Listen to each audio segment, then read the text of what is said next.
সালে Tokyo Olympics থেকে 2024 সালের প্যারিস অলিম্পিক্স অনেক পরিবর্তন এসেছে। প্লেয়ারদের ডায়েট থেকে শুরু করে তাদের বিছানা সবই পরিবর্তন হয়েছে। তবে একটা জিনিস রয়ে গিয়েছে, সেটা হলো করোনা। প্যারিস অলিম্পিক্সের আগে করোনায় আক্রান্ত অস্ট্রেলিয়ার ওয়াটার পোলোর মহিলা দলের 5 খেলোয়াড় সুস্থ হওয়ার পর অনুশীলনে নামবেন তারা। আপাতত আইসোলেশনে রাখা হয়েছে তাদের। কোভিডের জন্য 2020 সালে অলিম্পিক্স আয়োজন করতে পারেনি জাপান। এক বছর পিছিয়ে 2021 সালে হয়েছিল টোকিও অলিম্পিক্স। সেই সময় করোনা বিধি মেনে চলতে হয়েছে প্লেয়ারদের। পরে সব স্বাভাবিক হয়, কিন্তু প্যারিস অলিম্পিক্সে যে করোনা থাবা বসাবে সেটা কল্পনা করেননি অনেকে। অস্ট্রেলিয়ার ওয়াটার পোলোয় পুরুষদের দলের 2 সদস্য জ্বর নিয়ে প্যারিসের বিমানে উঠেছিলেন। উপসর্গ দেখে চিকিৎসকদের সন্দেহ হওয়ায় কোভিড পরীক্ষার নির্দেশ পর্যন্ত দিয়েছিলেন। সেই পরীক্ষার ফল পজিটিভ হয়েছিল।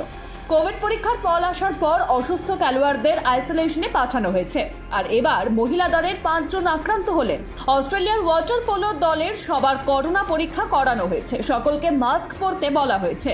অস্ট্রেলিয়া দলের প্রধান আনা মেয়ার্স তাদের শিবিরে কোভিড হানার কথা মেনেও নিয়েছেন। যদিও এই নিয়ে উদ্বিগ্ন হওয়ার কিছু নেই বলেই জানিয়েছেন তিনি। Bureau report Ritam Bangla.